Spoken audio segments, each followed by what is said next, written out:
The policies of the Biden administration have left the nation's border towns and larger cities alike.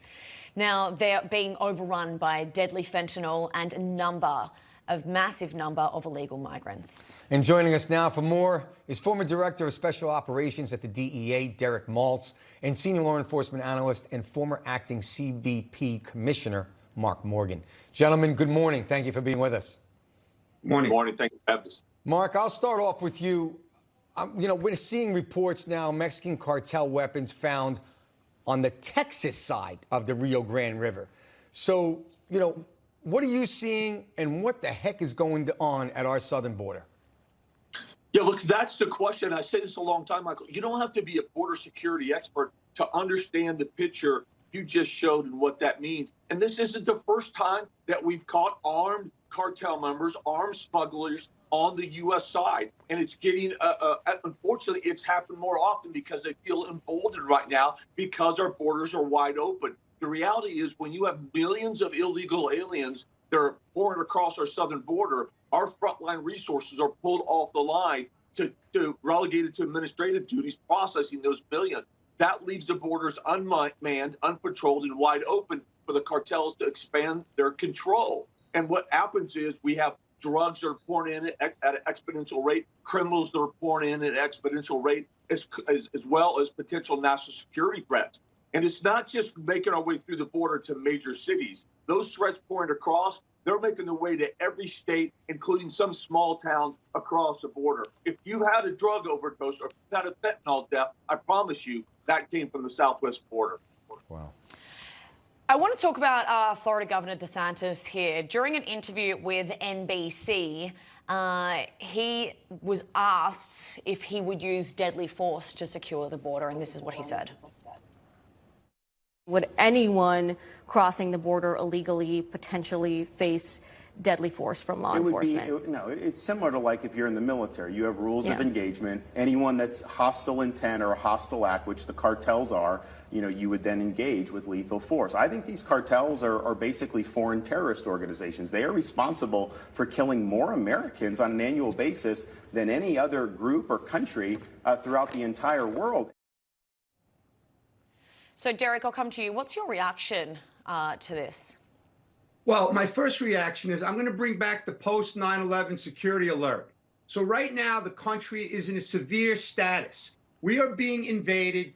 There's migrants coming in from over 160 countries. The ruthless, brazen cartels are running very effective operations, taking total advantage of our weaknesses.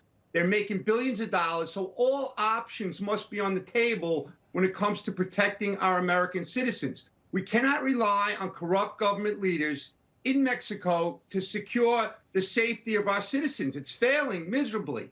How many more deaths do we have to face before we realize that? This is a national emergency. We have to step up strongly because, just look at the 143 illegals that are on the terror watch list. Look at all the Chinese military-age men that are being apprehended. Now, the American public must ask the question, how many are getting into the country and where are they and what are they going to do? Derek, I just want to ask you about the background behind you. If we could just get him back on screen there. You have a lot of faces and your head's blocking a word that's saying you're facing fentanyl. Can you tell us a little bit about these images that are behind you? Yeah, thanks for the question. I've been making collages for several years now, and now, unfortunately, the army of families around America, like Facing Fentanyl, Lost Voices of Fentanyl, all these groups of families are making collages of these beautiful young kids that are dying from the poisonous fentanyl. Mark and I are going to be speaking at a rally September 23rd in Washington, D.C. It's the third annual rally because the families can't understand why the White House has been silent on this issue.